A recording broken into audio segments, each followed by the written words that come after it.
කැමති කට්ටියද? ගොඩ දවසකින් වීඩියෝ එකක් දාන්න යන්නේ. පරණ වීඩියෝ ටික ඔක්කොම ඩිලීට් වුණා. ඒ නිසා ඒ ටික මම නැවත කරනවා. නමුත් මේ එතකල් මේ අලුත් වීඩියෝ ටිකක් ගේන්න තමයි හිතා ඉන්නේ. මම මුලින්ම හිතුවා මේ 3 wheel එකේ වාරණස්සේ හෙඩ්ලයිට් එකට යන වයර් ටික කොහොමද තියෙන්නේ කියලා පොඩ්ඩක් සරලව පොඩ්ඩක් කියලා දෙන්න. ගොඩ දෙනෙක් අහලා තිබෙන වයරින් කරන වයරින් ගැන පොඩ්ඩක් කියලා දෙන්න කියලා. ඉතින් මම හිතුවා මේ සරලව තේරෙන විදිහට මේ නොදන්නා අයට පොඩි හරි දැනුමක් ගන්න මේක මේ වීඩියෝ එක වැදගත් වෙයි කියලා. දැන් මේක ඔයගොල්ලෝ හරියට මේක මේ තියෙන විදිය හරියට බලාගත්තොත් ලෙඩක් හොයන්නේ කොහොමද කියලා ලෙඩේ පටක් ගන්න කොහෙද කියලා තෝරන හිතා ගන්න පුළුවන් වෙයි. දැන් මේක විතරක් නෙමෙයි අනිත් තියෙන හැම ලයිට් එකක්ම ඒ ලයිට් එක ගැනම මම කියලා දෙනවා. එතකොට අවසානයේදී සමහර විට වයර් නස්සක් අලුතෙන් හදාගන්න බැරි වෙන එකක් නෑ ඔයගොල්ලන්ට. මගේ බලාපොරොත්තුවත් ඒක තමයි. ඔයාලා ලොකු වාහනවල හෙඩ්ලයිට් එක දාන්න නම් යතුරු උන් කරන්න ඕනේ නෑ. නමුත් 3 wheel වල බයික් වල කොහොමද හෙඩ්ලයිට් දාන්න යතුරු උන් කරන්න ඕන. එතකොට අනිවාර්යෙන් බැටරියෙන් එන වයර් එකක් මේන් වයර් එක අනිවාර්යෙන් යන්නේ කොහෙද? ස්විච් එකට. ස්විච් එක අනිවාර්යෙන් මේන් වයර් එක යන්න ඕන. එතකොට මේක පළවෙනි කතන්දරේ. ඊට පස්සේ මෙතන ඔන් කරාට පස්සේ ඔන් දන්නවා ඉස්සරහම දකුණු අත පැත්තේ තමයි හෙඩ්ලයිට් එකට යන ස්විච් එක ඔන් කරන්නේ. හෙඩ්ලයිට් ඔන් කරන්නේ දකුණු පැත්තේ ස්විච් එකෙන්. එතකොට එහෙනම් ඊළඟ කියන්න ඕන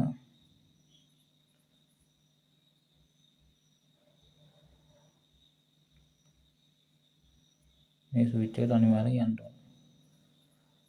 ඔන් කරාම ඊට පස්සේ දන්නවා හෙඩ් එකෙන් තියෙන්නේ වම් අත පැත්තේ තියෙන ස්විච් එකේ. එහෙනම් මෙතනින් ඔන්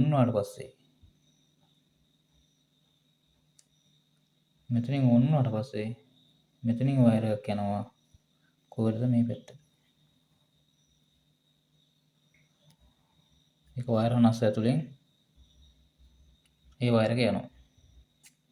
ඊට පස්සේ මෙතනින් දෙකට බෙදෙනවා. හෙඩ් එක ඩිම් එක. ඊට පස්සේ මේකෙන් එන වයර් දෙක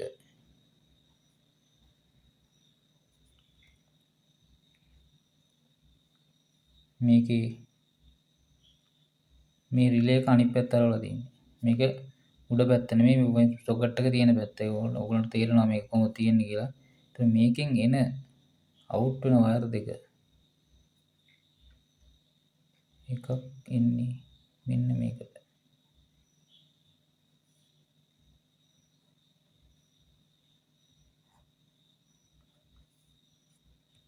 අනික මේ පැත්තේ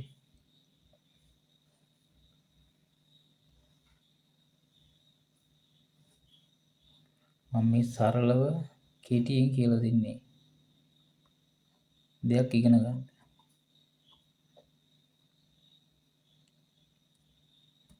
ඒතර අනිත් පැත්ත මේකේ මේ හෙඩ්ලයිට් මේ රිලේ එකේ මේක පැත්තක්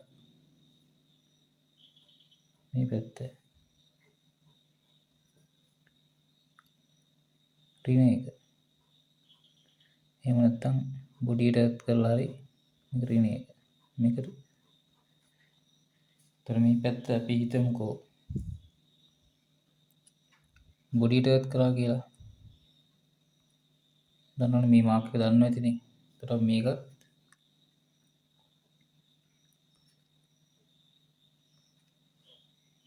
බොඩියට ඇත් කරා. කරන්ට් එක ගියා. මෙතනින් ඔන් වුණා. ඊට පස්සේ එකෙන් වයර් එකක් යනවා මේ පැත්තට. මේකෙන් දෙකට බෙදෙනවා. ඒ දෙකට බෙදෙන වයර් දෙක රිලේ දෙකට යනවා. එතකොට ඒක එක පැත්තක් ඇත් වෙනවා. බොඩිය ඇත් වෙනවා. ඕ රින. ඊට පස්සේ මේ මැද එක තියෙනවා. මැද මේ හොර මේ පැහැදිලි ඇති මේ තියෙන විදිය රිලේ එකේ යට පැත්ත උඩ පැත්ත නෙමෙයි. එතකොට මේ පියුස් එතකොට මේකේ ඔන් වුණාම ඔයගොල්ලෝ දන්නවනේ ඊට පස්සේ වයර් එකක් එනවනේ. මේන් වයර් එකක් කොහෙටද මේකෙන් ඔන් කරාම මේක අපි ගමුකෝ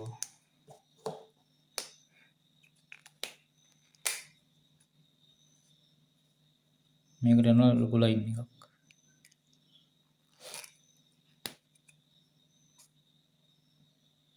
තව ඔන් එකක් යනවනේ. ඊට පස්සේ මේ යන ලොකු ලයින් එකක් මේක පියුස් වලට යන ලයින් එක. එතකොට මේක එක පියුස් එකකින්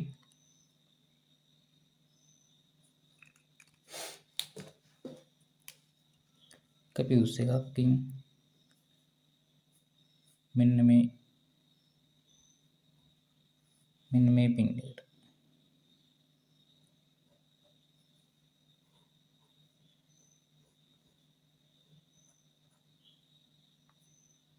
මේ දෙකට සම්බන්ධ වෙනවා.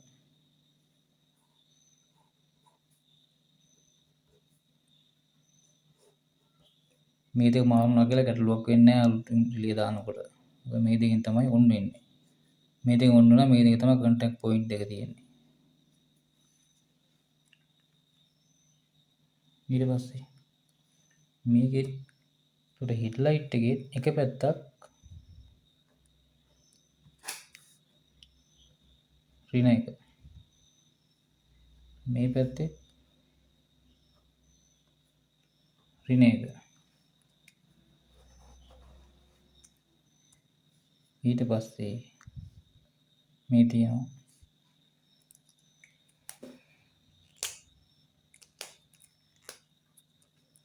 මේ පැත්තේ එකක් මේ පැත්තේ අනිත් දෙක යනවා කොහෙටද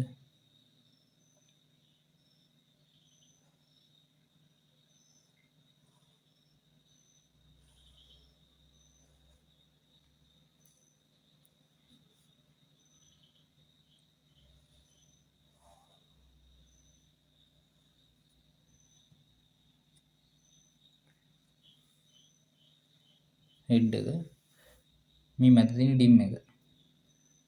එතකොට මේකේ ඊට පස්සේ මේකෙන් වයර් එකක් යනවා මේකේ මැදටත්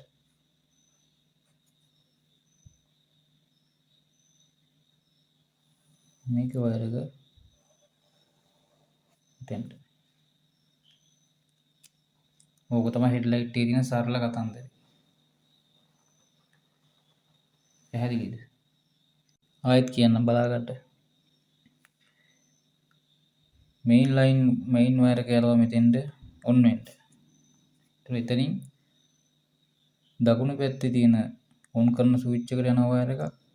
ඊට පස්සේ එතනින් ඔන් වුණාට පස්සේ මේ පැත්තට යනවා වම් පැත්තේ යනවා ඩිම් හෙඩ් එකයි ඩිම් එකයි. ඒකෙන් ලයින් දෙකක් එනවා. ඒ දෙකෙන් වයර් දෙක යන්නේ රිලේ එකේ.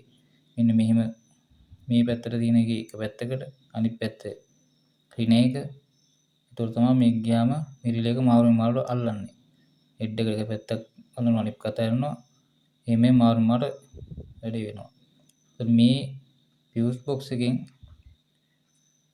මේ හෙඩ්ලයිට් එකේ තියෙන පියුස් එක නිතරම ඔන් එකේ තියෙන්නේ. ඒක යතුරු ඔෆ් කරාට මේක ඔෆ් වෙන්නේ නැහැ. මේක ඔයගොල්ලෝ බලන්න පුළුවන් චෙක් කරලා. අනිත් එක ඔෆ් වුණාට මේ හෙඩ්ලයිට් එකේ ලයින් එක නිතරම ඔන් එකේ තමයි තියෙන්නේ. එතකොට හරි මෙතනින් ඔන් වුණා. එතන මේ පැත්තේ දෙකෙන් ලයින් දෙක අවුට් වෙනවා හෙඩ් එකටයි ඩිම් එකටයි. මැද එක ඩිම් එක අයින් එක හෙඩ් එක. ඒකෙන්ම ඊට පස්සේ යනවා මේ පැත්තට ලයින් එක. මම එහෙම කරේ මේකට තව වයර් එකක් ඕනේ නැති හින්දා මේක රින එක. මේකෙත් තියෙනවා මේක රින එක.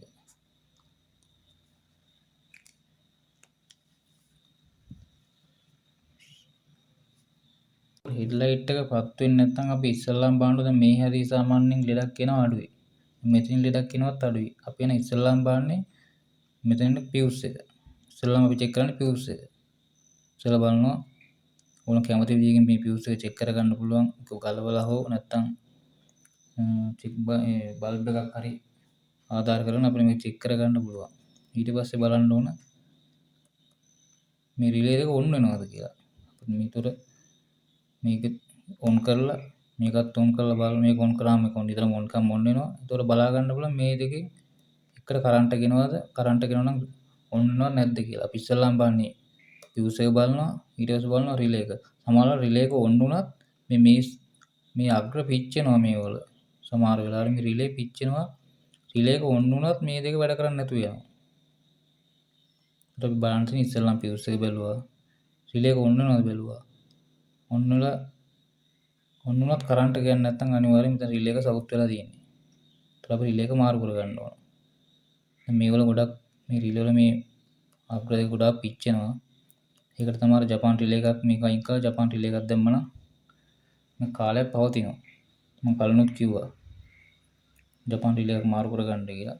එතකොට මේක හරහා යන මේ ධාරිතාව යන ඇම්පියර් ගාන මදි වුණාම මෙතන මේක එතනින් යන ඇම්පියර් ගාන මදි වුණාමත් මෙතන ෆියුස් එක උණු වෙනවා. ගොඩක් දකිනවා හෙඩ්ලයිට් වල ගොඩක් ෆියුස් එක උණු වෙනවා. ඉක්මන් වැඩි වුණාද කියලාත් හිතෙනවා.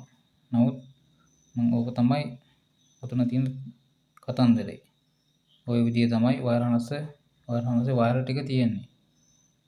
ඒතර ඔයගලන්ට තේරුම් ගන්න අපහසුතාවක් තැනක් තියෙනවා නම් කියන්න මම නැවතත් කියලා දෙනවා. මොකද කලින් වීඩියෝ ටික ගොඩක් පරක් වුණා. දැන් දිගට ඔයගලන් මැසේජ් වලටයි කමෙන්ට් වලටයි මම රිප්ලයි කරනවා. උත්තර දෙනවා. ඒ නිසා ඕන ප්‍රශ්නයක් WhatsApp නම්බරේ තියෙනවා. ඒකට මැසේජ් එකක් දාන්න. දැකපු ගමන් ඔයගලන්ට රිප්ලයි කරනවා.